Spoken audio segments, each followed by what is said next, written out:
स्वागत है मेरे प्यारे मित्रों। तो अभी हम चेस और रूल की कहानी को आगे बढ़ाते हैं और आज का शुरुआत होता है जहां हमें दिखाया जा रहा है चेस कैमरा के रील में से अपना और रूल का बचपन का फोटो जो रूल ने उसे दिखाया है उसका निगेटिव प्रिंट ढूंढ रहा होता है और उसे मिल भी जाता है, जिससे चेस को समझ आता है कि रूल ने उसे जो उन दोनों का बचपन का फोटो दिखाया है वो कोई एडिट फोटो नहीं है बल्कि सच है। तब चेस की नजर वहां जाती है जिस प्लेस को रूल ने टाइटली बंद करके रखा है जहां से चेस पहले भागने वाला था।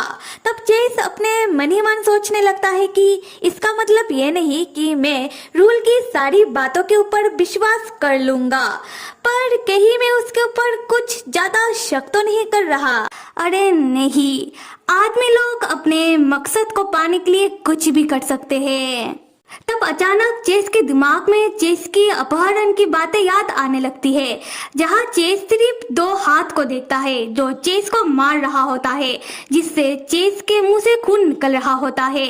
फिर वो बंदा चेस को एक नुकीला औजार दिखाकर धमकाते हुए कहता है कि वो लोग चेस को जान से नहीं मारना चाहते, वो लोग बस ये चाहते हैं कि चेस उन लोगों की बातों को मान जाए, वरना वो लोग चेस का एक आंख निकाल लेंगे।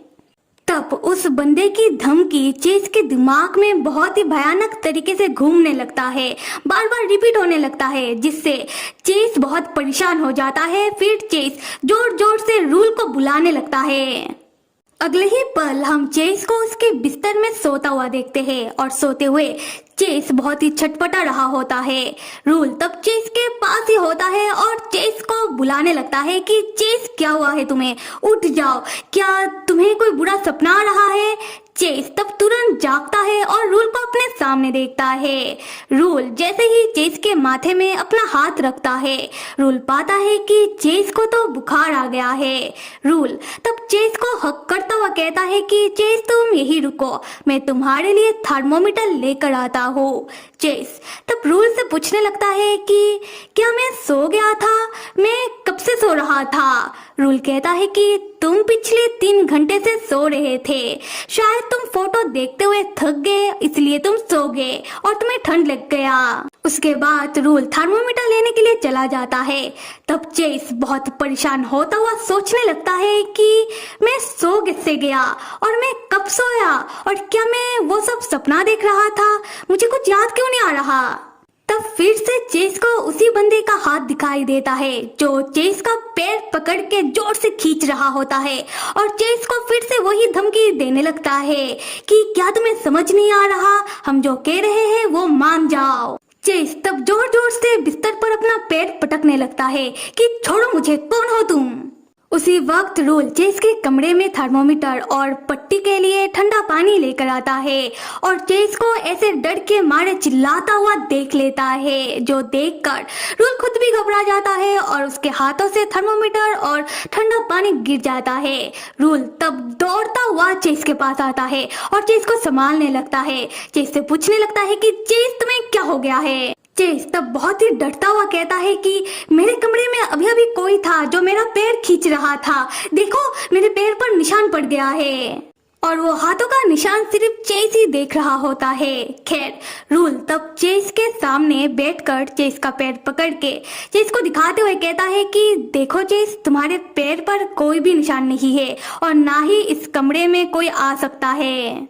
चेस तब थोड़ा शांत होता है और गौर से अपने पैरों को देखने लगता है। फिर चेस देखता है कि सच में उसके पैर में तो कोई भी निशान नहीं है।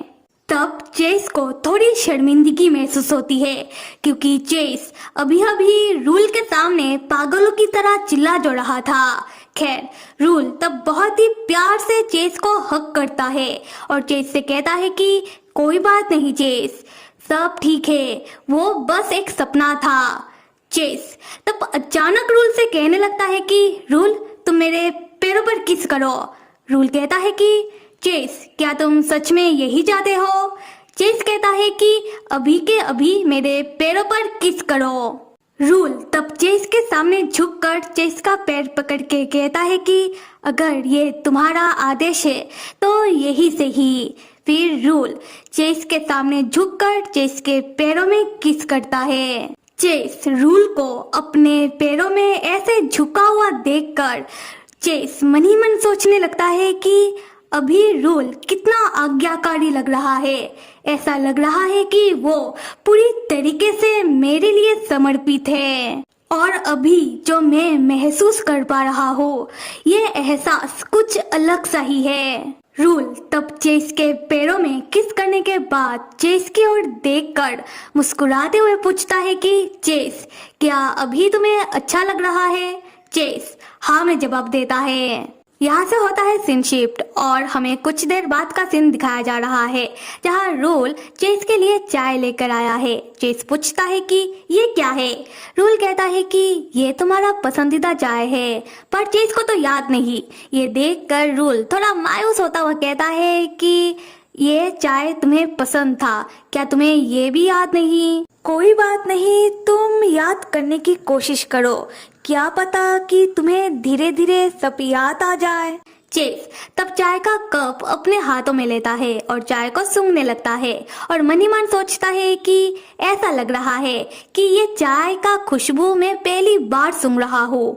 क्या ये चाय सच में मेरा पसंदीदा चाय है। फिर चेस बिना सोचे समझे ही गरम चाय को अपने मुंह में डालने वाला होता है। ये देखकर रूल अपना हाथ आगे बढ़ाता है चेस को रोकने के लिए कि चेस चाय गरम है, पर चेस को तब हेलुसिनेट होता है और उसे रूल का हाथ अपने बुरे सपने वाला जो बंदा था जो चेस को धमकियां दे रहा था उसकी तरह लगने लगता है, जो देखकर चेस घबरा जाता है और उसके हाथों से गरम चाय रूल के हाथों पर गिर जाता है।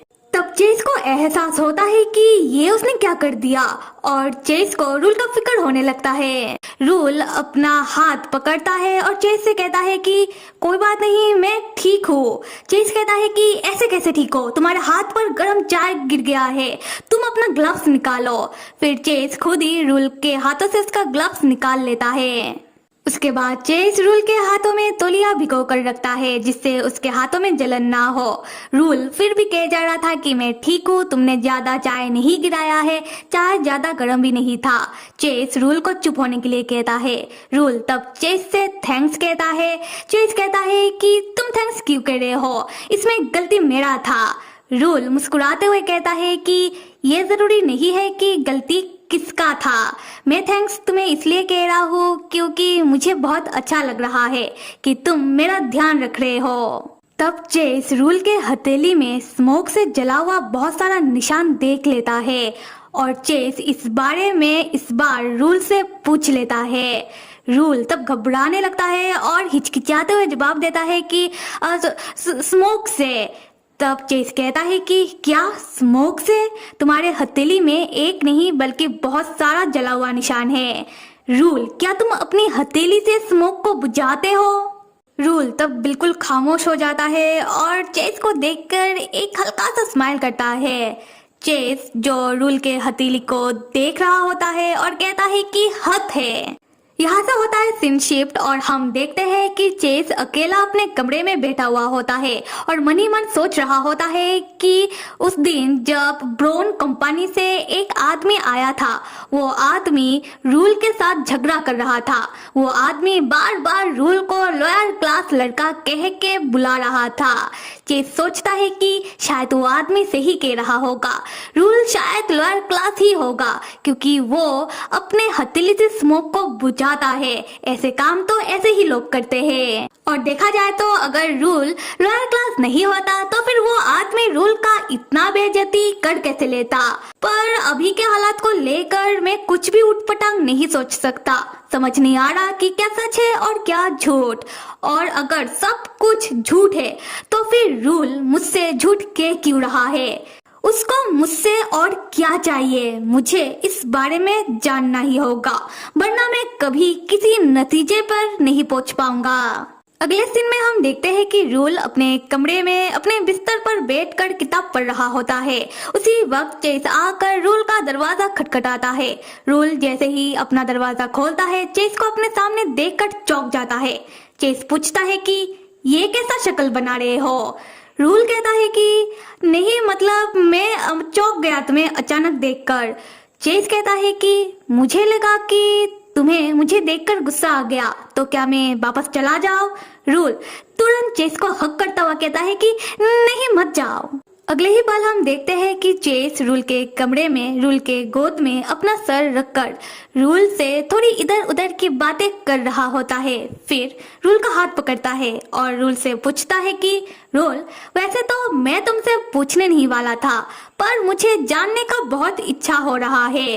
रूल, तुम्हें तो कोई खानदानी जेनेटिक बीमारी है ना, जिससे अगर तुम्हें थोड़ा सा भी कट लग जाए तो तुम्हारा खून रुकने का नाम ही नहीं लेता, पर तुमने तुम्हारा हथेली जला दिया।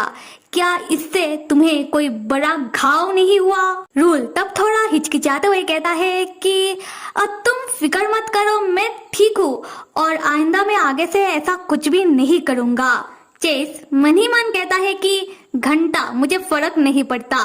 फिर चेस रूल से कहता है कि रूल, मुझे ना तुम्हारे लिए बहुत बुरा लग रहा है। अच्छा रूल, एक बात तो बताओ कि तुम्हें तुम्हारा ये जेनेटिक बीमारी किससे मिला है? तुम्हारी मॉम से या फिर तुम्हारी डैड से? रूल तब थोड़ी देर के लिए चेस को घूरने लगता है। फिर चेस से कहता है कि मुझे मेरे मॉम डैड ने कभी बताया नहीं, शायद मेरे डैड से। तब चेस पूछता है कि तुम्हें ऐसा क्यों लगता है? रूल कहता है कि जब रूल के मॉम डैड कार एक्सीडेंट में चल बसे, तब रूल उनकी चीजों को कलेक्ट करने गया। तब रूल देखता है कि रूल के डैड के कपड़े में ज्यादा खून था। इनफैक्ट रूल के डैड का कपड़ा खून से सना हुआ था, इसलिए। यहाँ से हमें एक फ्लैशबैक दिखाया जाता है जहाँ रूल कहीं पर खड़ा होता है और उसके सामने एक औरत का और एक आदमी का कपड़ा रखा हुआ होता है। दोनों के ही कपड़े में खून होता है, पर जो औरत का कपड़ा होता है वो एक व्हाइट कलर का गाउन होता है जो खून के कारण पूरी तरीके से लाल हो चुका होता है। और रूल बहुत ही भारी मन से उस गाउन को अपने हाथों में उठाता है। और ये जो फ्लैशबैक होता है वो बहुत पहले का होता है। खैर, अभी हम फ्लैशबैक से बाहर आते हैं। रूल तब चेस के गालों में अपना हाथ रखता है और चेस से कहता है कि चेस, क्या तुम्हें पता है, इस पूरी दुनिया में सिर्फ हम दोनों ही एक दूसरे के सहारे बचे हैं और इस पूरी दुनिया में मेरा सिर्फ तुम ही हो। उसके बाद रूल अपने सर को झुकाता है और चेस को डीपली किस करने लगता है और चेस भी रूल को नहीं रोकता। रूल चेस को किस करते हुए चेस के ऊपर चढ़ जाता है। चेस तब अपने मन में सोच रहा होता है कि मुझे तो बस तुमसे ये जानना है कि तुम्हें मुझसे चाहिए क्या, या कहीं मैंने तुमसे कुछ उधार तो लेकर नहीं रखा है, या फिर तुम्हें मुझसे ये तो नहीं चाहिए। तो चेस अभी उन दोनों के बीच जो रोमांस होने वाला है उस बारे में कह रहा है। चेस सोचता है कि अगर ऐसी बात है तो ये तो बहुत बकवास है। तो मेरे प्यारे मित्रों, अगर हम रूल के बारे में बात करते हैं तो रूल जब से चेस के माता पिता गुजरे हैं या शायद उससे पहले से ही रूल चेस का ध्यान रखता हुआ आ रहा है, या चाहे चेस जितना भी मानसिक तनाव में ही क्यों ना हो, या चेस अपनी याददाश्त को बार बार मिटाए क्यों ना रहा हो, या चेस रूल के ऊपर शक ही क्यों ना कर रहा हो। और रहा सवाल कि रूल कौन सा बात झूठ कह रहा है और कौन सा बात सच, अगर आप लोग कहानी को गौर से देखोगे तो आप लोगों को समझ आ ही जाएगा कि रूल कब चेस से गुस्से में बात कर रहा होता है, क्योंकि रूल अपना गुस्सा नहीं दिखाता। वो तब फालतू की बातें करने लगता है जो बहुत ही कंफ्यूजिंग होता है। और रूल कौन सी बात चेस से छुपा रहा होता है, रूल कौन सी बात झूठ कह रहा होता है, और रूल के कौन से बात में सच्चाई होती है।